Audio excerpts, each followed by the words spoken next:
Cleveland, Ohio. And you're listening to BBQ Central. Yay! Let's go! We'll do it live. Okay. Well, do it live! I'll write it and we'll do it live! Irreverent. Entertaining. Cool. You're listening to the only radio that matters. BBS Talk Radio. In a world permeated by barbecue websites under the control of tyrannical administrators, there was one man, a one-man army, who allowed his members to speak out, give their input, and make the website what it is today. The man, Greg Rempe. The website, thebarbecuecentral.com. The Barbecue Centralites demanded more. They wanted to hear him interviewing the top names in the barbecue industry, and they wanted to call in their questions live on the air. Once again, he came through and made the rest of the barbecue websites on the net his. It's the Barbecue Central Show on BBS Talk Radio with your host, Greg Rempe.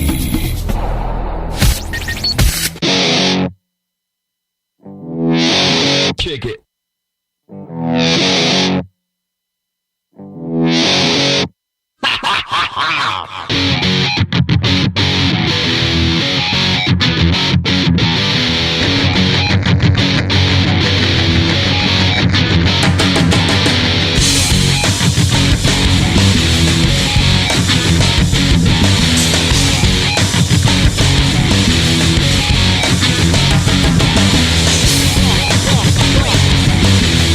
Welcome to the Really Big Barbecue Central Show.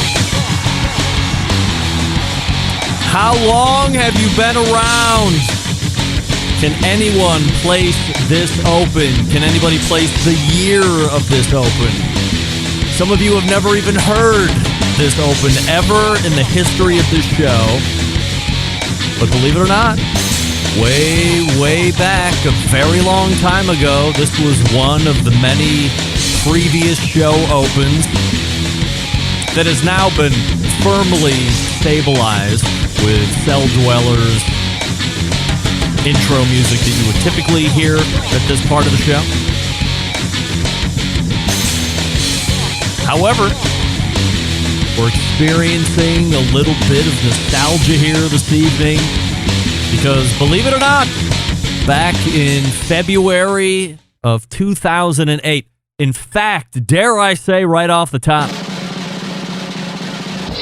February 7th, 2008, the very first live Barbecue Central show came off on BBS Talk Radio, hence the reference in the open to my man Scott Greenia back then, or Scotty DeQ, as some of you might have remember him from days past on barbecue forums when those were a thing. Remember, that's how the show actually got started. There was never any show. There was only a barbecue forum. And then to set myself apart from other existing barbecue forums out there, I started to get into podcasting. That was somewhere in the 2006 range. And then in 2008, February 7th, 2008, we launched the show in its live format. And now entering its 15th year, we haven't looked back. We have seen so many barbecue and grilling shows come, and then I have watched them all summarily go right the fuck out the door. That's right. Get that big stuff out of here. Entering the 15th year of live shows, and as I was trying to put together a few items to talk about here this evening in the open, I'm like, you know what? I can't foresee an instance where this show wouldn't be happening 5 years from now, 10 years from now. 10 years from now, I'll be 58 years old. I don't know if anybody wants to see an almost 60-year-old hosting the Barbecue Central show, but who else is going to host it? So at this stage of the game, I'm in no less of a motivated mindset. To me, the show is only now reaching the stages of where I would want it to be in order to now grow it.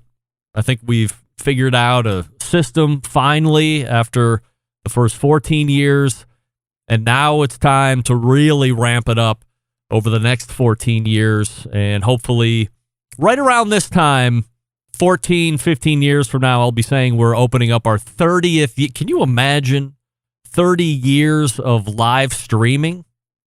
That would be something else. 15 years from now, oh boy, now I got to do the math. That would be like 63 years old, right? 15 years from now, I'm 48.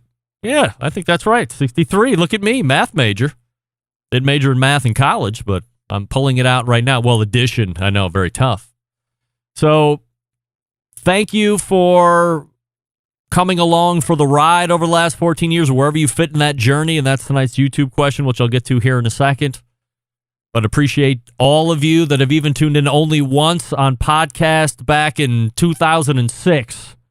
You listened to whatever show it was, and that was enough for you. But you were a one-time listener, so that's great. So let's get through the traditional rigmarole here. You know where the show's from. You know what we do here. But here's the setup for this evening. It is the first Tuesday of a month. Who better to share this special anniversary date with than my pal Malcom Reed from How to BBQ Right, who's in the barbecue game much longer than I am. But we're right around the same time frame as far as this whole media thing is concerned. But, of course, Malcom is also into competition barbecue, which I think is where his fame was originally derived from. But now he is also a YouTube sensation, of course, and a barbecue business store owner or barbecue supply store. So he's in the business of barbecue as well, the rubs and all that fun stuff. So Malcom will be in here in a few short minutes. And then 35 past the hour. He was in a couple times last year for his first and then second visit. He's opened a pizza place here in Lakewood, Ohio. If it's going to be about Cleveland, I am always going to pimp Cleveland. Ben Bebenroth from Boom's Pizza will be here. And just sound checking yesterday, Ben is in rare energy. We're going to be talking about pizza stuff that's going to make your head spin. It's not going to be the same old stuff. What they are going through just in their dough process. I don't know how many of you are pizza nerds. I thought I was a fairly deep pizza nerd. Not Matt Frampton type nerdy, but more nerdy than the normal pizza eater. I like to go a few levels beneath the crust, if you will. Ben is at a whole different level, his business partner at a whole different level, and you're going to be very excited to hear what Ben has to say 35 past the first hour. Then we'll move to the second hour, and joining me is the grand champ of the San Antonio barbecue cook-off from Chicken Fried Barbecue, Bill Purvis, a very hot commodity on the competition circuit. He's cooking different sanctioning bodies, which I always appreciate as we talk about who the best competition barbecuer is. I know Myron Mixon says that he's the winningest man in barbecue, but as we look over a career and I start to think about who the best barbecue competitors are, I would say that Myron Mixon is right there at the top, not just because he claims that he's the winningest man in barbecue, but if you look through competition results, when he was really banging them out, he was competing in Kansas City Barbecue Society and winning grand championships there. He was competing in Florida Barbecue Association. He was winning grand championships in there.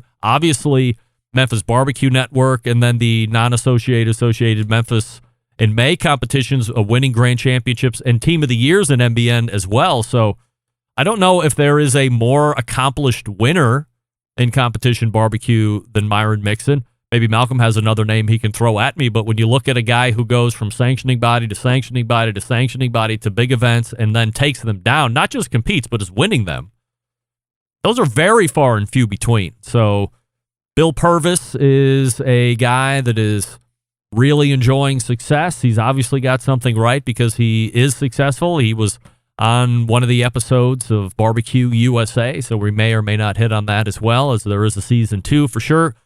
And then with whatever remaining time we have left of the show, I had a bunch of stuff that I was looking to get to in the 35 past the second hour segment last week, but Doug was in.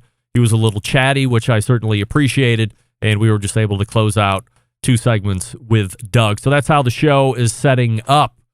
Don't forget you can follow me socially at BBQ Central Show, Instagram, Twitter, TikTok, and Snapchat. We say good evening to those of you watching tonight.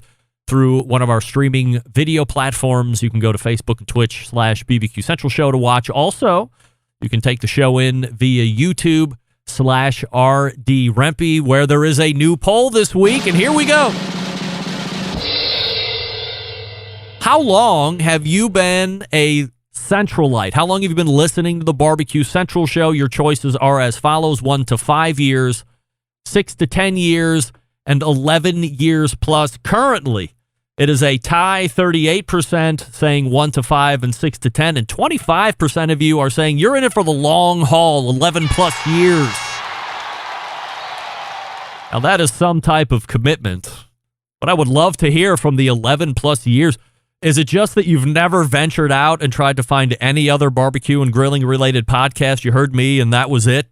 You fell in love, hook, line, and sinker, and you refuse to look. The eyes will not stray. I hope that's the answer. I hope that's the answer. However, even 60% of you at 6 years plus is incredible. That's a long time audience. However you're catching the show, maybe next week we'll do, have you ever watched the show, or how many of you watched the show live just one time in your life? Alan F. in the Instant Chat saying it's because I am the best, which I certainly appreciate, Alan, saying that. But again, it's a long time. Bill Rempe, my dad, asking, is Whiskey Bent still in the action? Whiskey Bent? Get that big stuff out of No, here. sir. That's a long time gone. Chad, very busy. I believe he's down at Super Bowl this week, hanging out with the likes of the Dan Patrick Show, helping them make succulent treats and savory meats. So I don't think the Whiskey Bent Barbecue in the Pit has the time, or I don't think Chad has the time. But he's hanging out with Dan Patrick, so that's a pretty good trade-off. I might hang out with Dan Patrick and trade off a show or two. All right, Malcom Reed is ready to rock.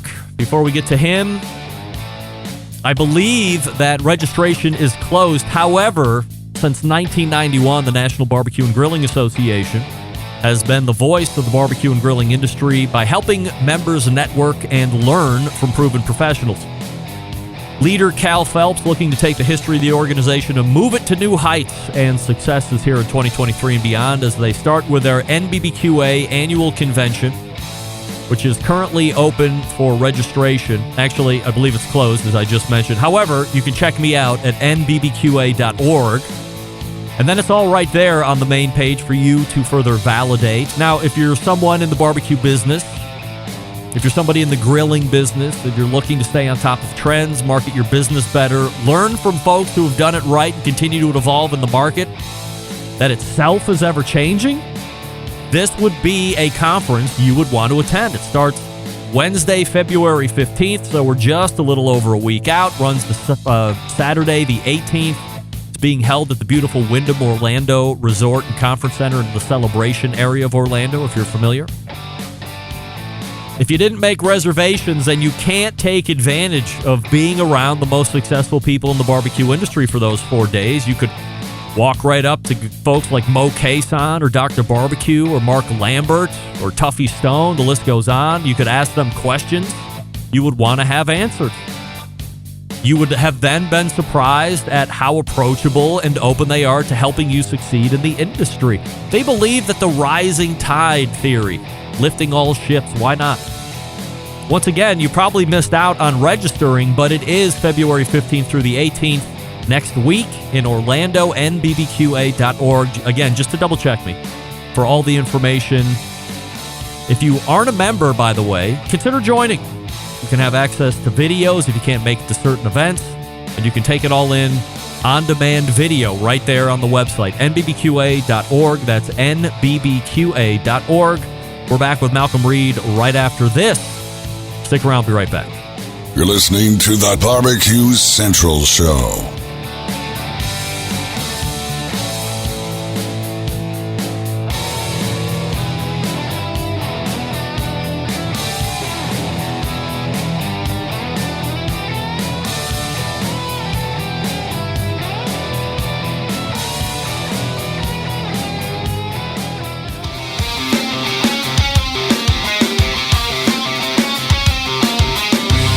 Broadcasting live from the Barbecue Central Show studios in Cleveland, Ohio.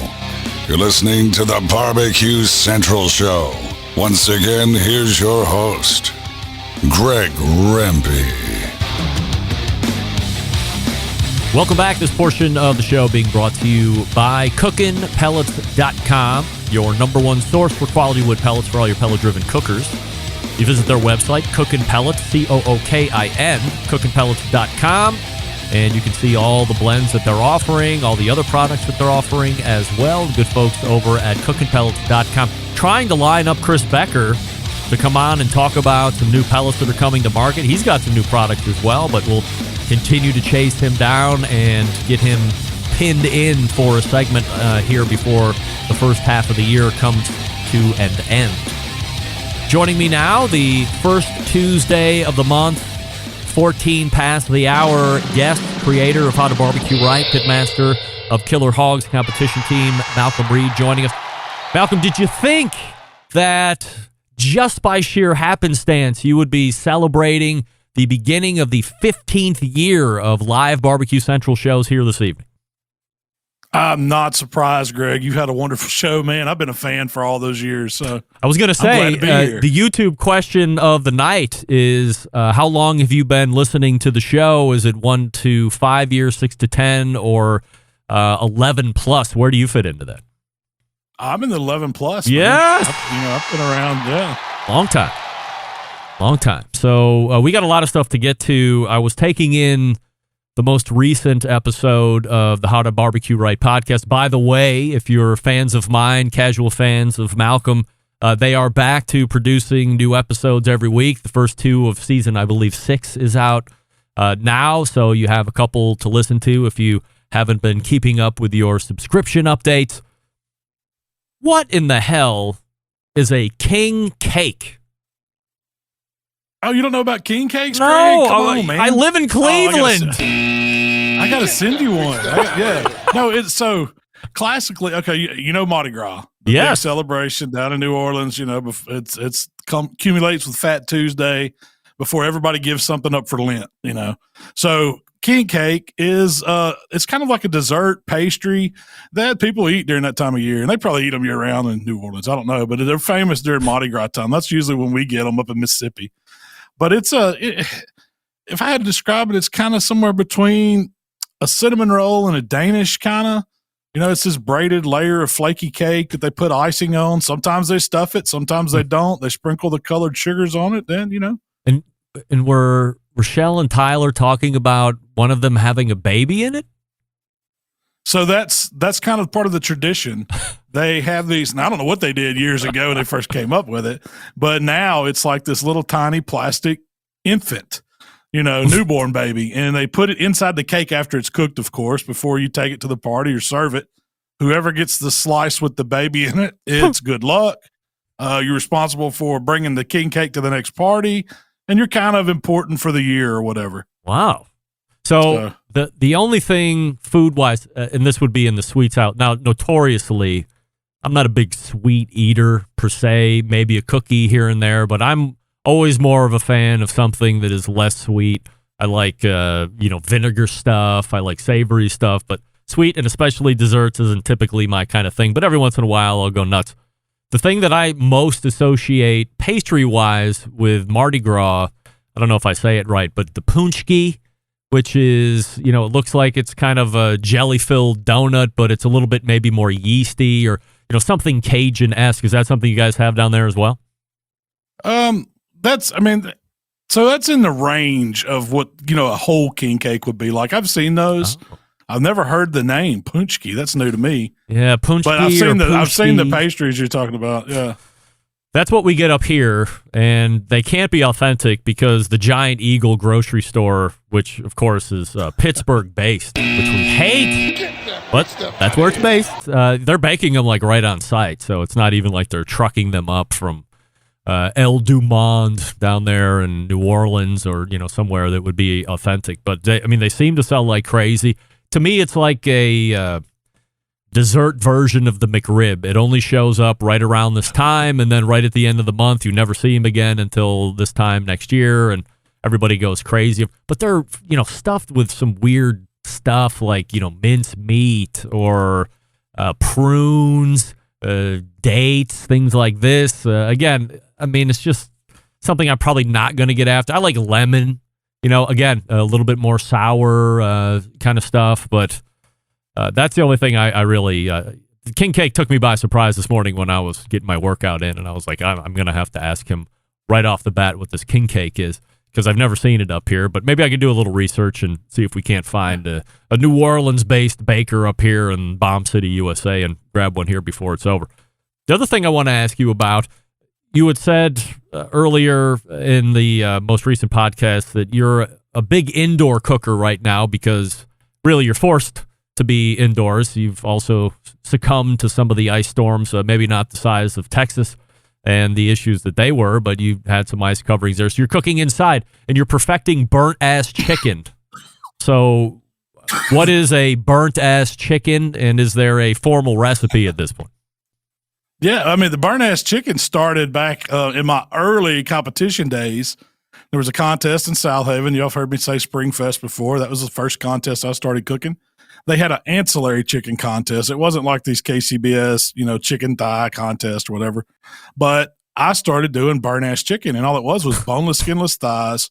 I had like one of these little Aussie Outback grills, the kind that's kind of square and they fold and stuff. I would throw some match light or something on it. Wow. And I would get the fire, get it hot as I could get that little grill, glowing red. I had these boneless, skinless thighs that I would marinate in Italian dressing, like the cheap, zesty Italian. And then I would throw them on the grill and burn the crap out of them until they were charred up. And then when they were done, I'd dunk them in sauce and throw them back on there and burn them a little more. Oof. And then we would arrange them in the box with like this bell pepper that was Waylon kind of fancy cut flames and stuff into it. And I could pour some sauce into it so they could dunk the burnt-ass chicken in it. And we just would win with that burnt-ass chicken in all these contests. Wow. Match light and everything? Everything. Yeah, we didn't care. We were a drinking team back then. I mean, it was just, we were turning in something. But it became one of those things people wanted to know where the burnt-ass chicken was. And that's where burnt-ass chicken came from. And now it's living in your air fryer. Man, I'll tell you what, being wintertime down here, we've had some cold weather. It's warmed up now. It was 70 degrees today. But I had to learn to cook inside, and then we've had an air fryer sitting on our counter for years, probably since that first Ninja air fryer came out. We never really used it. And I started using it and cooking, chicken strips for Michael and easy things like that. But I started seeing these recipes on TikTok. People were doing thighs and, pieces of chicken and salmon. And so I started cooking some other stuff in it, man. And I'll tell you what, I'm a huge fan of the air fryer. Now, it's perfect for a small family like me, Rochelle, and Michael. If you got a big family, I mean, you'd have to do a bunch of cooking in one. But for a small family, you could turn out some good stuff in that little air fryer, man. When it's in the midst of cooking, is it not puking out a lot of smoke, or is it somehow re-eating it? It's ninja magic, man. I don't know. It's up under my cabinet. I hadn't noticed any. Oh, yeah. Well, I mean, so, my daughters will use it similarly to, how, Michael's going to use it for just quick stuff, or maybe they're going to do some potatoes and French fries, what have you. But, they're sometimes a little lazy, so it was sitting underneath. The cabinets are above it, and it was just plugged in and run. And the exhaust is in the back, and 8 minutes, 10 minutes into the cook, after a couple different times, I'm like, wait a second, something doesn't seem right. And I look over and it's tucked up underneath. And I'm like, hey, you got to pull that thing out, because like the heat's blasting in the back, and it had warped some of the backsplash work that we had done in the kitchen, just like the little seam that keeps it all nice and nice and tight looking. Well, that had warped and started to come off the wall, and so I had to teach the kids how to pull the air fryer off the wall and actually, let it vent properly. But there's a guy here in Cleveland who's got a radio show. He's a broadcast Hall of Famer here locally, Jimmy Malone. This guy swears. We've had internet fights on Twitter about how he says the best steak he's ever had, he cooks in an air fryer. Have you had an air fryer steak ever? I've had those. I've got a set of little grill grates that fit in mine. And can you cook a steak in it? Yes. Is it close to anything you can cook on a grill? No, absolutely not. Wow. It's like a George Foreman type steak. I mean, you can eat it, but it's not, it's not anywhere close to what you could do on a grill. Well, or even a cast iron skillet. Jimmy is relentless on his proselytization of air fryer steaks and tells me, you're a snob, and until you try it, then you shouldn't be throwing stones. And I said, well, I mean, it's just probably not going to happen, but I'm certainly not going to tell you that it's not Here's what I know. If you come to my house and I cook you a steak, if you think what you're cooking in the air fryer is that good, you're probably going to pass out with delight when you eat the steak that I pull off the grill. It's going to be like the best thing you've ever had. So maybe I get him over to the house someday and we'll go from there. Let's transit. Oh, let me ask you one other question. You were talking about you were making gumbo. So first part of that is making a roux. And then you had also mentioned you used to watch Emeril Lagasse back in the old days when he was on probably Food Channel at the time when he was becoming a big star and learning how to make a roux there. I only thought making a roux was melting butter and flour. I just happened to see Emeril on a TikTok or something 2 days ago, and then the next day I'm listening to you talk about it on the podcast. You start with oil. Oil and flour, yeah, usually equal parts. But never equal parts. Is butter roux, is that a thing, or is that for something else? I mean, so a roux is fat and flour. So butter is your fat, and if you start with butter and you use flour, that's the start of a bechamel sauce. You make a really good sauce with it, but butter has you're going to burn it before it'll get to the good roux stage. That's why you need to use a oil or a fat that can take a little bit of a higher heat, because you're cooking it for a long time, and that's where you get your color and your depth of flavor. That's what's going to add to your gumbos, your stews, your etouffees, dishes like that. It gives it a lot of flavor. It's a thickening agent to it, and it's quintessential, Cajun Creole cooking. You got to know how to make a roux. Well, this is why you're the expert here, because as soon as you said it's the beginning of the bechamel sauce, I immediately remembered that every time I make it, you know what I'm making? Mac and cheese. Absolutely. So totally makes sense. Or Alfredo sauce. That's right. Now, I agree with you. We have a huge game coming up for those people that love NFL football. Just in general, maybe your team probably didn't make it. I mean, as you consider how many teams are in the NFL, there's a good chance your team didn't make it in. Certainly the Browns didn't make it in, and I know your Vikings didn't make it in. But I think Super Bowl Sunday should also be moved to Saturday. I might not be attuned to your start time of like noon or 1. I wouldn't mind seeing it like at 5 o'clock, so you can maybe build into a dinner beforehand or something set for halftime, things of this nature. But why not save Sunday for recovery instead of the big call-off day like you were talking about? I totally agree with that. So I thought for the remainder of the time here this evening, we take a stab at the two teams that are in the game. So we have Kansas City Chiefs, we have Philadelphia Eagles, and what you would suggest for making for each, for what they're known for. What's Kansas City known for? Of course, it's one of the barbecue meccas. Kansas City and barbecue hand in hand, many different flavors and proteins out there. It's not just one or the other. They're kind of a melting pot. So as you look at Kansas City, I guess give me your thoughts on where they fit in as potentially winning this game, and then what you would be serving if you're doing a Kansas City-based menu. Well, barbecue has to be it. When I think of Kansas City, I mean, I think of that. It's sweet, it's tangy. But for some reason, it's burn ends jumps out at me. I mean, that's kind of where they get credit for being the burn ends. So I would have to do something with burn ends for Kansas City. Maybe a big, Kansas City po' boy with burn ends and, maybe some slaw or something like that on it, some pickles, some kind of way, make a huge, big sandwich. But I also thought about a Kansas City hot wing. Why couldn't you do a smoked version of a barbecue wing and incorporate some hot sauce and that butter element into your barbecue sauce, that sweet and tangy barbecue sauce, and make some really killer wings for it. You can't go wrong with it. I don't really think of like pulled pork when I think of Kansas City.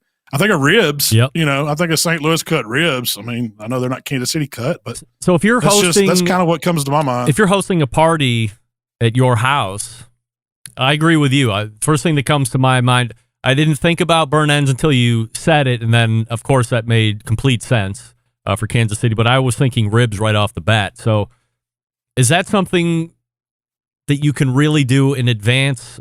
For instance, you'd mentioned pulled pork and how you're not associating that with Kansas City, but you can cook that, take everything off by noon. You could hold it until 6 or 7 o'clock in a dry cooler if you had to, and it's still going to be safe. It's still going to be hot, probably burn your hands.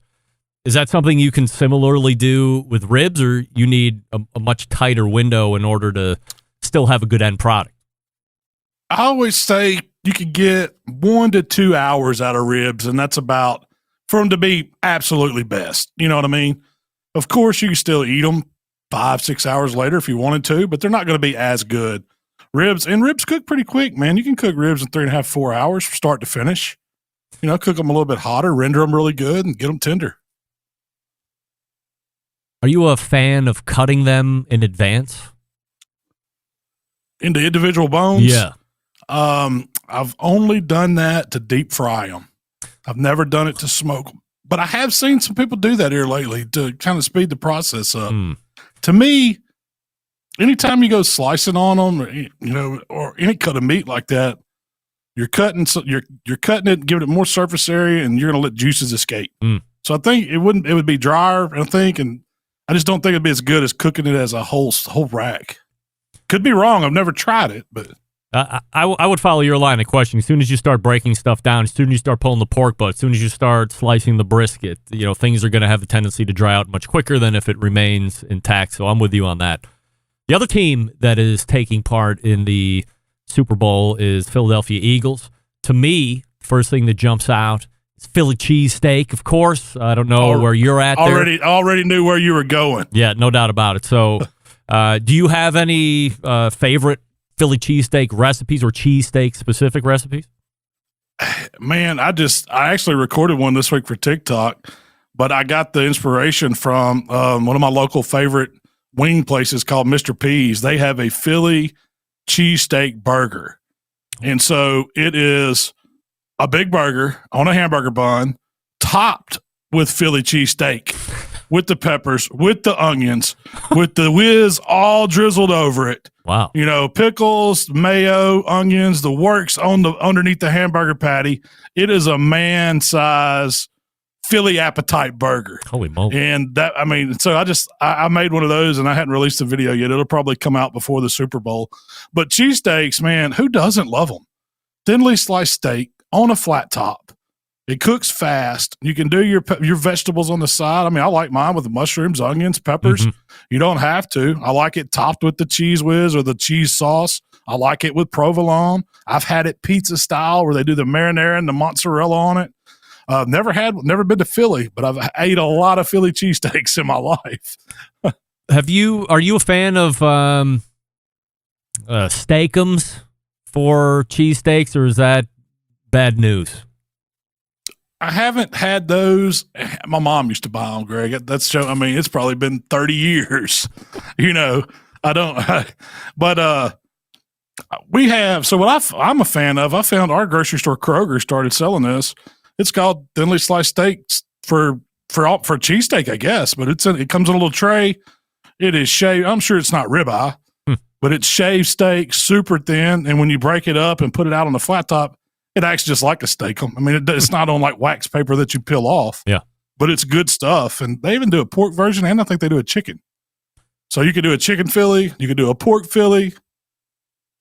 These are our suggestions for you to take a hold of here on a Tuesday evening or Wednesday if you listen to the podcast, and get your grocery lists ready for Super Bowl weekend. It's Philly cheesesteaks on the Philly side, and then a barbecue for Kansas City. On the other side, we're recommending burnt ends, ribs maybe, and a Kansas City wing. Why not? Or a big po' boy sandwich, as Malcom said, as well.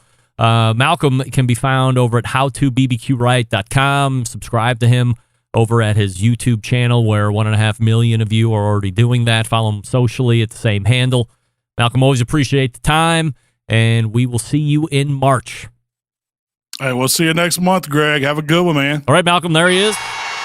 Our pal, Malcom Reed, kicking off the beginning of the 15th year of live shows here at the Barbecue Central Show. HowToBBQRight.com, once again, is his website, but of course, all of you know that.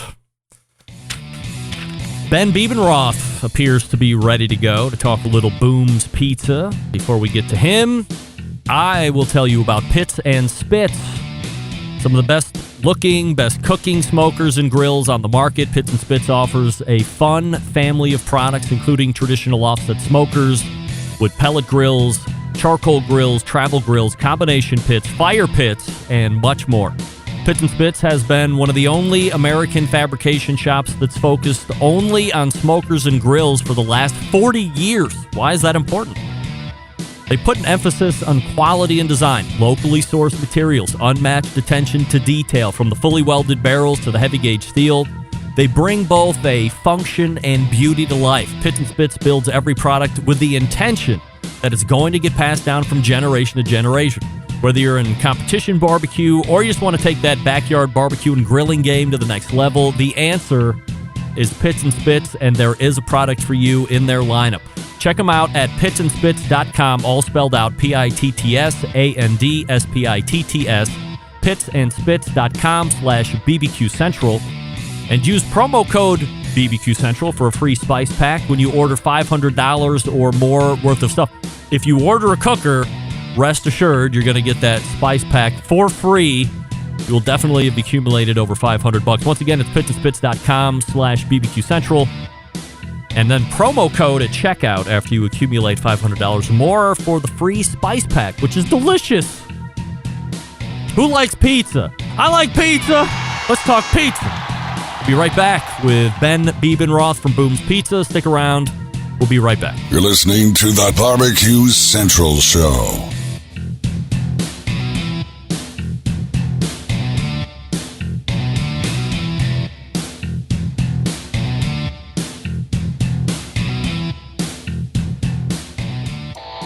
Howard Stern, Jim Rome, Dan Patrick, and Greg Rempe. The Mountain Rushmore of talk show entertainment.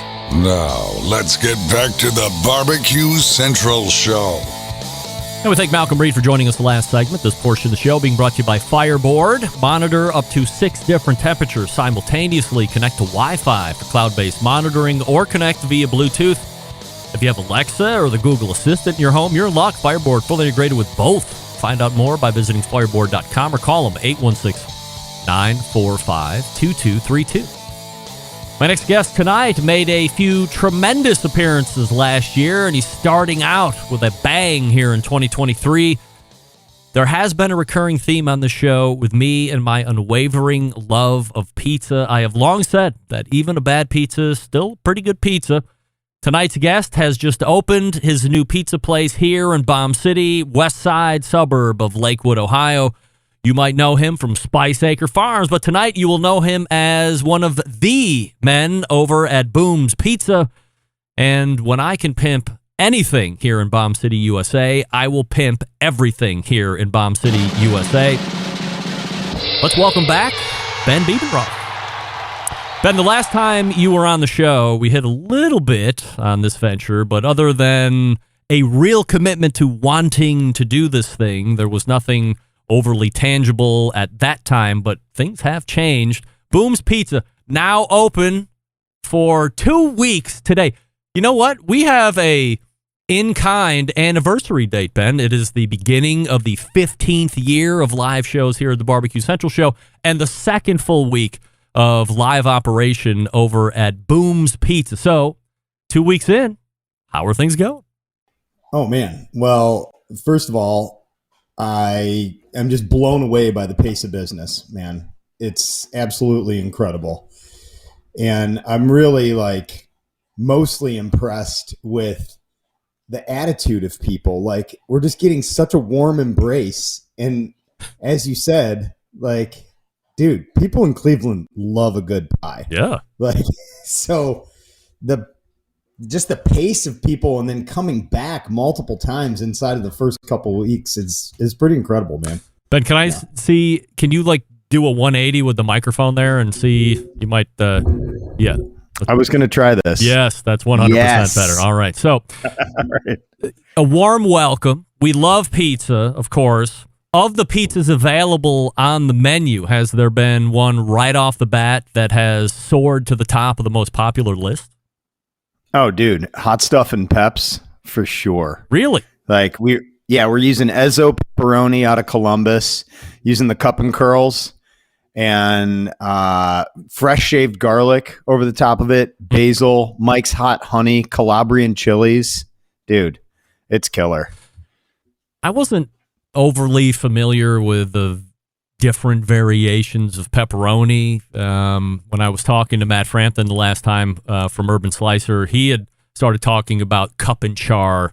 And all of a sudden, as soon as he had mentioned, it's like one of those things you never see this kind of a car. Somebody mentions it to you, and then all of a sudden you see 10,000 on the highway. Same thing with this kind of pepperoni. Is that the pizza standard at this point? The most popular pepperoni is the cup and char? Oh, yeah. And furthermore, like, dude, Ezzo is one of like the most outstanding sausage manufacturers in the country, right here in Columbus, Ohio. That's where all that Ezzo pepperoni, all that cup and curl comes from. Dude, they're so specific with the way they build those sausages based on your bake time and your bake temp as to what temperature it cups and what temperature, like higher percentages of dextrose and things like that in there to get a quicker caramelization on it. Dude, Pizza Expo, even if you're not in the pizza business and you just love pizza, go to the Pizza Expo in Vegas or Atlantic City. You will have your mind blown. So the sausage place is consulting with you and speccing pepperoni to your specific cook? No. You basically like you walk up to their booth at the pizza show and they have like cup and curl, cup and brown, cup and crisp, cup and char, and like all these different benchmarks of performance of these things. Freaking fascinating, dude. I love learning about food. So it's like, just give me something else to learn. Let's go ahead and back out for a second. As I had mentioned a few minutes ago, this has been on the table for a while. So who else is involved in the business with you? And then why do you and whoever the stakeholders / business partners are decide you guys can build a better pizza in a city that has so many pizza options? Oh, well, okay. So my partner, Chief Culinary Officer Jonathan Bennett, formerly of the Red and Moxie Empire in Cleveland and multiple other states. Just an amazing culinarian, really dynamic to the gram food scientist, if you will, and just a fundamentally amazing cook, great profit-oriented chef. These are things that I'm very feelings forward. I kind of do what I think is right. I do what I feel is right. I don't really run a lot of spreadsheets and like dwell over numbers a lot. Hence the farm and the lamb cookers across the street, right? Not a lot of P&Ls going on around that lamb cooking business. But, JB and I got together during the pandemic over asparagus harvest, actually. I was running a U-pick here and he came over and we just started talking about what the new world of food is going to look like, right? We both spent 20 years in fine dining and it was like the meticulous, endless pursuit of excellence in fine dining is what drove us as chefs. And it was like, man, if we leverage that same mentality, that same process focus and pursuit of excellence around pizza, I mean, can't stop us. And you said something before, even a bad pizza is a pretty decent piece of pizza.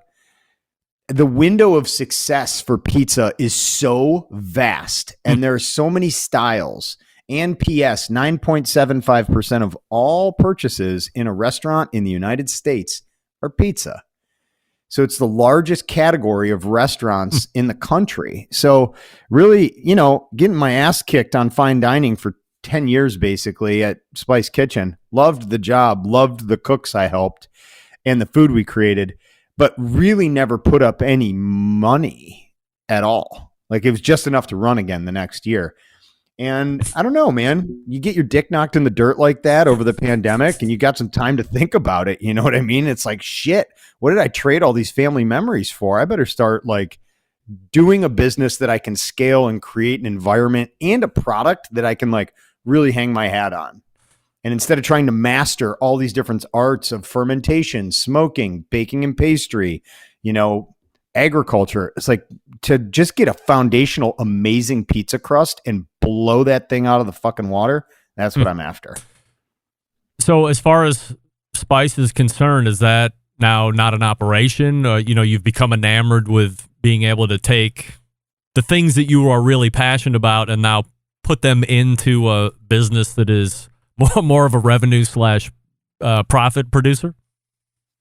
Well, I mean, no, I mean, Spice Catering is still raging. We're busier than ever.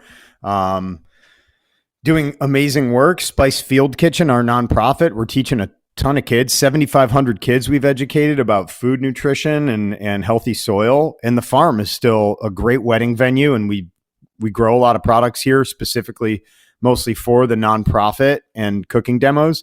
So all of those businesses are functioning. I guess what I'm saying is, like, to really be passionate about a product is one thing, but then to always be stressing about money and profit really challenges that creative stance, right? It's tough to stay in a creative mindset when you're like freaking out about making payroll. So to be able to fund all that good that we do with the nonprofit, with Spice Field Kitchen and all the amazing catering things we've done, to have a business you can scale and fuel those things with that. Oh man.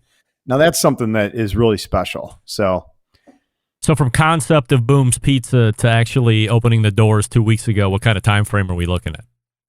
Dude, we were 2 years in the making. And, you know, that was probably a testament to JB and I's like endless pursuit of excellence. It was just kind of like, I mean, no shit, about 175 versions of dough, like all within pretty tight window of somewhere between New York and Neapolitan, but different flours, the addition of ascorbic acid, citric acid, like all these different tools to leverage. So yeah, we had about 150 odd recipes of dough before we went to the Pizza Expo, and then sat through 4 days of workshops and just really, really came away from that like, okay, now we can focus in on temperature, time, bulk ferment, all these types of really specific tools in pizza. Ben Bebenroth joining us here on the show. Boom's Pizza, boomspizza.com is the website if you want to check it out, see what's on the menu. If you're going to be coming across the Cleveland area here in travels, because I assume most of you aren't directly here in Cleveland, but for those of you that are, get over there to Lakewood, check it out. Was there ever a time within that 2 years going to these shows and expos and talking with JB and all this other stuff that you're like, you know what, we're really good on this idea part, we're almost there, but we're just not going to be able to cross a bridge, and it was just going to go out in the field and die? No. Never. No. Hell no. Hell no. I don't. I'm not starting something to give up on it. I have like kind of a disease of being attached to the future outcome of things. So no matter how shitty it is now, I know that we've already arrived at the promised land. We just have to get through this, you know? And that whole time that we were working on pizza, dude, we started Keep the Change Kitchen Collective. That was a like remote food ordering ghost kitchen thing, just bringing nutritious food to the neighborhood and at a convenience point. We were catering. We were doing all these other things, getting the business going again. So it wasn't like we were just sitting around going out for pizza every Friday, you know? It was like we were busy. Yeah. So that play of that investment money and the potential of creating better jobs for people and, dude, just creating better freaking pizza. There's so much commodity pizza in every city, and there's a line out the door for it. So it just felt like you start better quality flour and a scientific approach to dough and a little more respect and understanding of a cycle of fermentation. That's a big deal to separate yourself out from the masses. We're going to talk about that whole separation when it comes to the dough making here in just a minute. Before we get to that, how do you come to Boom's Pizza for a name? Oh, yeah, great question. So Boom was my grandfather's nickname when I was growing up. It was a nickname I gave him when I was like, I don't know, 3 or 4. Walked in up the driveway of his house in Parma, and he was hammering on something with a hammer, and I was like, boom, boom, boom. And then every kid called him Boom for the rest of his life. Wow. Like every grandkid. We got a lot of grandkids in the family. So yeah, I mean, over the pandemic, you know, thinking about my grandfather growing up in the Great Depression and being a World War II vet, and, you know, wasn't super pumped on me joining the Marine Corps for obvious reasons. And, you know, he'd come through a lot of hard times and came out teaching us all great lessons and raising a great family. And I don't know, it just kind of like sort of rocked me to my core. My whole career got kind of slammed into reverse, while going 90 miles an hour. And it was like, my grandfather would not have given up on this shit. He would have figured it out. And that's kind of what I did. So that's the tagline too, Boom's Pizza, born of hard times, and it's all tracking back to your grandfather. Yep. Wow. That's great. Yeah. Easy to find a place to call Boom's Pizza home, or pretty difficult? No, that was pretty challenging, especially going through, through COVID. Real estate was all over the place. We thought we were going to see all these second gen spaces open up because of closures, but all the government money kept everybody open, construction delays, supply chain issues. So no, that was not easy. But I feel like we landed in the perfect spot for us to launch from, corner Warren and Detroit, right in the heart of Lakewood. I don't know, dude. Almost every day I pull up to the shop and there's a line of people at 3:45 standing there waiting for the door to open. That's a freaking honor to like see that, It's like Texas barbecue, but for pizza here in Ohio. Never the case. What's that? It's like Texas barbecue, but they're doing it for pizza here in Lakewood. Dude, no doubt. I did joke around about a burn ends pizza, and JB's like, there's no freaking way we could afford to sell that here. But I think it could be done. You just need to partner up with the guys down at Proper Pig a couple blocks down the way, and I'm sure there could be a little reciprocation there to help you at least game plan a few of those pizzas. For sure. That's actually a great idea because we're doing a bunch of collabs. The first one we're going to do is with Cleveland Vegan, but that's a freaking good idea, dude. Thank you. I appreciate they're local, that. No doubt. From a remodel or a build out standpoint, was this thing space wise pretty ready to go, or do you have to invest quite a bit in it? We poured a good bit into it, but we got some great savings out of it. It was previously Campbell's Popcorn Shop, so it already had 2 ADA bathrooms. It already had decent flooring. We were like, keep it. Kitchen tile was there, so we exacted some good savings there. Biggest expense are bringing in the power because we cook on a electric deck Pizza Master 932. So that's a 400 amp service to come in and run that oven. That was pretty pricey to pull that in. So the next question was going to be, do you have the big, majestic, domed, imported from Italia pizza oven like a lot of these places have? The ones that come to mind are like a Citizen Pie here locally, or some of the other places that are doing your Neapolitan-style wood-fired, the whole rigmarole. Or did you break convention and do something else? So now that you've told us you've already broke convention, how do you decide on what you landed on, and why are you going away from running a wood fire and being the traditionalist? Dude, that's a great question. So wood-fired oven, I mean, that's a purist pursuit. Classically a lifestyle business. To be a pizzaiolo and, split your wood, make your dough, throw your pies, stretch your skins. A lot of honor in that. Very difficult to scale that. So a chef I worked with in culinary school down in Charleston afterwards had several pizza shops in North Carolina, and he was like, dude, it's a tough thing to find somebody that can manage a fire and throw skins and bake pies. Like, it's a very unique skill set. So we went up to Chicago 2.5 years ago and went up to this place called Forza, and they import a bunch of pizza equipment, and we got to cook on different ovens. And it was like, as soon as we cooked on this Pizza Master, the rebound time is so fast. The heat is so intense. It's just like, and electric environment is a drier environment. So here's a tiny bit of science for you. Natural gas has a humidity to it, right? There's an amount of moisture that's absorbed into that gas. And so when you're heating with gas, when you're cooking with gas, it's a boiled moisture coming into the environment, right, with the flame. And now you're trying to remove moisture from your pizza dough over your bake time. And that's what enables you to have a crispy crust, right? Then you put it in a box and it instantly starts dying again, right? Because it just rehydrates itself. Yep. So with electric is a drier heat, it's a more intense heat. And so we can regulate the top and the bottom heat much closer. And we're starting off with that basically 100% dry environment for baking. development of a pizza menu.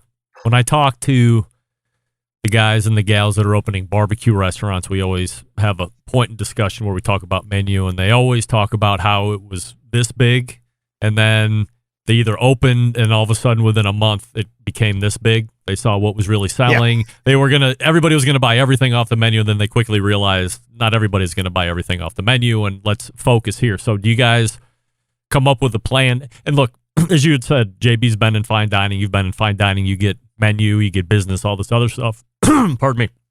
But do you have a frame of we're going to only sell X amount of pies at a time in order to keep the menu tight? Yeah. I mean, to be honest, we did pop-ups for a year with our Keep the Change concept. We were doing 40 dough ball Fridays. And so that menu pretty much stayed the same, man. I mean, we started with like 9 red pies, 3 white pies, and then a BYO section. That's pretty freaking tight. Yeah. You know, no chicken wings, no fryer, no mozzarella sticks. It's just 3 apps, some antipasti, marinated mozz, a little bit of whipped ricotta, and then 2 salads and pizza and Klondike bars for dessert, cold beers. How do you come up with really Klondike kept bars? The concept, just straight up Klondike bars, dude. I mean, who picks that one out of left field? Well, it was a nod to my grandparents. Every time, I mean, there was always a Klondike bar to be had in that basement freezer. And it was like, you know, keep it simple and like just give the people what they want, you know? I love the tie back to your grandparents. This is amazing. Yeah. I mean, I grew up in a very simple way, you know? It was the 80s. We were blue collar folks. It was easy. You spent your time in the woods and you scavenged a Klondike bar out of the grandparents' basement freezer. As you're building to open 20 years ago, 30 years ago, you were doing traditional ways of generating hype and media to get attention to opening day, but now you have social media and a bunch of other different avenues. How are you trying to build that hype going into those first days of business? Okay, so here's a crazy thing for you. All of the paid ads, and you know, you go on Facebook, you go on Instagram, whatever you want to do. We had this group of influencers come out to Boom's Pizza. It was like Cleveland Vibes and I don't know, a bunch of influencers. I'm not on social media. I don't know. Right. But dude, in one day, we got 65,000 views of this video that these dudes put out, dudes and ladies. I mean, it was just like that. I've never seen anything like that in my career before. I've never seen it like lines like this. You know, usually in my old world, it was always very difficult to get people in the door. Once they were in the door, you blew their minds, right?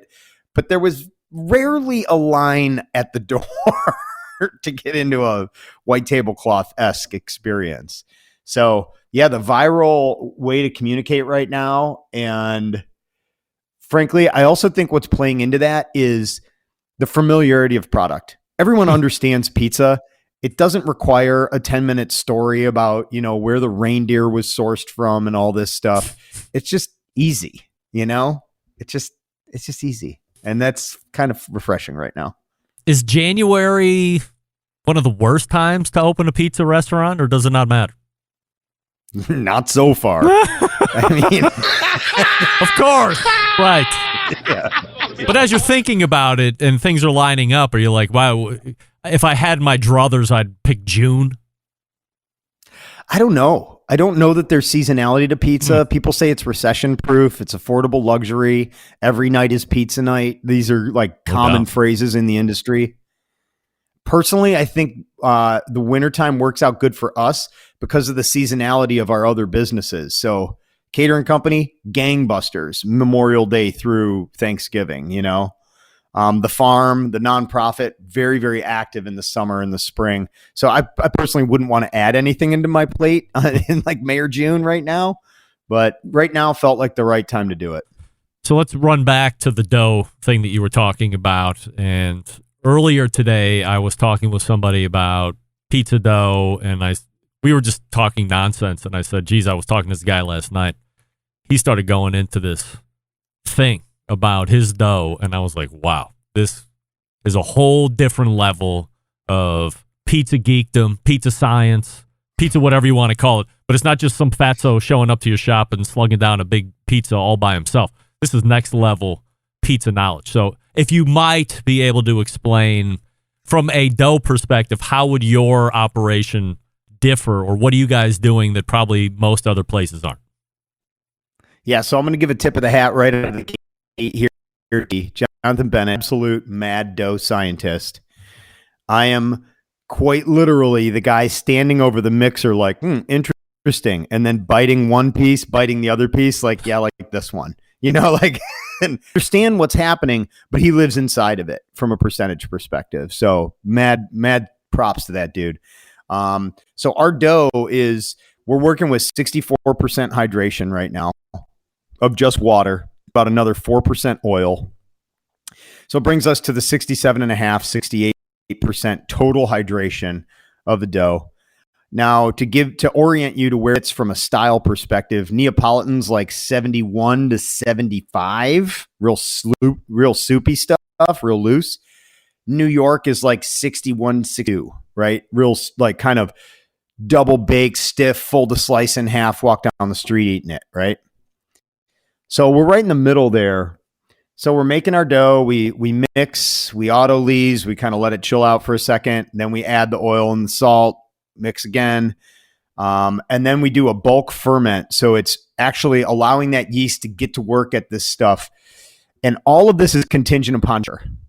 So we take the temperature of the room, of the mixing bowl, of flour, and then add in a friction factor of about 5 degrees for the actual dough hook going through the dough for 6 minutes. And then that will tell us what temperature the water needs to be in order to equal a 74-degree desired dough temperature upon completion of mixing. Now, we know that if we get to a 70 bulk 160 ball batch dough, it comes out, put into Lexans, let it sit there about 2.5 hours at 72 degrees at room temp. It moves. It does its thing, right? Eats a bit of that gluten, gets the fermentation kickstarted. Now we cut it up and ball it and put it in the pizza boxes, the dough boxes, wheel it into the cooler, cross-stacked for about 10 minutes to get that ball down from 74 degrees to ideally 60, 65 before we nest the boxes and then let them sit in there for 3 days. So I know this might sound mad scientisty, but it is very close proximal management of time, temperature, hydration, and basically you are a steward of yeast feeding. Yeah. That's what you're managing. So fermentation, right? On a grand scale. Wow. Yeah. Who's in charge of That's what that? we're doing. Just some punk kid?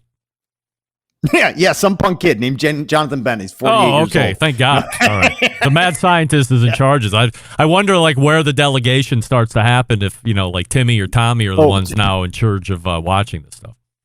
Dude, that's actually a great question because we're talking about that. I'm watching the dough process happen, and JB's like, dude, the math on this is not a prep cook level math. And so I'm coming at it from a problem solving perspective, like, well, how do we get it to a prep cook level math of like where it's 2 bags, right? And this and that and that. You still measure your temperatures, but we can't make it so masterful that only a master can do it, because now you haven't built yourself a company, you've built yourself a job.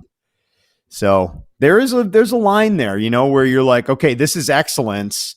Now, how easily can it be replicated by not me? The coolest thing that I've seen so far on social media, because I haven't been out there yet, is something I didn't even think about. What is it? It's the pizza box. This is not your prototypical off-white square, throw the pizza in, don't even think twice about it. This in itself is a marketing piece.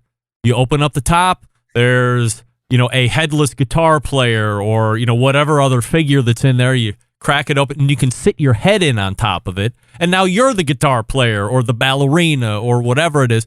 It obviously, the pizza's right there. You could be in front of the Boom's neon sign, take pictures. All those scream of the highest elements of Instagram photos. Now they're going out on social. Now you're becoming even more viral. Was that intentional? Where do you find that box? Dude, once again, Pizza Expo. You're kidding. Yeah, no. I mean, dude, there's everything. There was 1,500 vendors at the Pizza Expo in Vegas. 1,500. So box producers on top of box producers. And we walked past this company. They're a bunch of Aussie bros, and it's called Pizza Bib. And that's their thing. They do custom ones. They have all these different holiday ones, templated ones, whatever. And so what we did was we had a custom dude, kind of like a rock and roll, like kind of Sid Vicious sort of character drawn up. So that's the inside, right? We're in a hard times, kind of punk rocky. And then we had this guy that does my tattoo work, Nate Kemmerer at Grimheart Tattoo. He designed another box. So we have 2 boxes in circulation at all times. We have the local artist box and then the Pizza Bib box. And that Pizza Bib boasts like ridiculous numbers of shares every time one of those things gets posted up on social. So it's, you just throw a couple extra cents per box towards your marketing budget, and it just makes sense, man. Leaning into it. So it's not a big revenue capper there. So you're not spending $2, $3, $4, or $5 more a box just to have that extra feature. No, and JB being very cost conscious, as soon as we saw it, he's like, oh my God, these things have to be freaking astronomical. And turns out they're not. They're literally like 13 cents more than a regular local craft paper printed box. Yeah. So, to stand out from the market, dude, there's a lot of pizza in the market. Yeah. Like anything you can do. Ben Bebenroth is joining us here talking about Boom's Pizza, the website boomspizza.com right there in Lakewood. So if you're going to be visiting town, stop through. What are the service hours? So nobody shows up and becomes pissed that they're not open. Yeah, that could happen. So right now we are Tuesday through Sunday. Tuesday through Thursday, we're 4 to 9. Friday, Saturday, we're 4 to 10. So dinner service. Make sure you don't show up for lunch, or make sure you're going to wait for the other 3 hours that you're going to be there, right. And then grab it around 4 o'clock or after that. At Boom's Pizza on Instagram. Ben, I really appreciate the look in tonight and continued success. I will plan to get out there at some point for dinner here sooner than later, and then I will give a full, unbiased review, of course, here on the show. But as long as you have pepperoni pizza, I mean, it's probably going to be a pretty good review. Dude, the OGP makes up like 50% of our sales. I'm not kidding you. Between that and the Kevin McAllister, which is just our cheese pizza. Beautiful cheese. Exactly. A beautiful cheese pizza just for you. Ben, always appreciate the time. Thanks so much. Thanks, Greg. Nice to see you, dude. You got it. There he is, Ben Bebenroth, Boom's Pizza. Once again, boomspizza.com. At Boom's Pizza is the social. Some of you are like, wait, no social? Ben doesn't have like personal social. Boom's Pizza does have social, so make sure that you check that out and give them a follow. And if you come into Cleveland, I'm not sure exactly why you would be coming into Cleveland, like on purpose, but if business takes you here, whatever, vacationing in Bomb City, hit me up. We'll go out together. Why not? We went a little long, so I'm going to have to figure out how we're going to do a highly abridged top of the second hour before we get to Bill Purvis, but I will talk to you about Primo Grills first. What do we love about ceramic cookers? We love that they're fuel efficient. We love that you can achieve low and slow temperatures for traditional barbecue meats. We love that you can get rip-roaring hot for high-temperature grilling of steaks and other thin cuts, but what's missing in the everyday lineup of ceramic cookers, the real ability to do true two-zone cooking. Two-zone cooking is important to both professional and backyard cooks alike. The best way to manage a fire and cook with confidence, however, getting a two-zone fire in a round ceramic cooker isn't very realistic. Why? Because it's round. And a Primo grill, the game-changing oval design, you all know about this. It really gives you the ability to execute that true two-zone setup that you desire. They also have accessories, only sold through dealers. Hit the website and find one near you, primogrill.com. That's primogrill.com. Follow them on Facebook and Instagram as well. We're back to wrap the first hour. We'll run through the top of the second hour, and then we will get to chicken fried barbecue right after this. Stick around. We'll be right back. Continuing to produce incredibly mediocre content in an exceptionally professional way. You're listening and watching the Barbecue Central Show. Once again, here's your host, Greg Rempe. All right, we thank Ben Bebenroth from Boom's Pizza. Once again, that's boompizzas.com, at Boom's Pizza on Instagram. And we are heading out This is your abridged first hour wrap, and we will get to an even more abridged second hour. But before that, a little more nostalgia coming your way. Stick around. We'll be right back.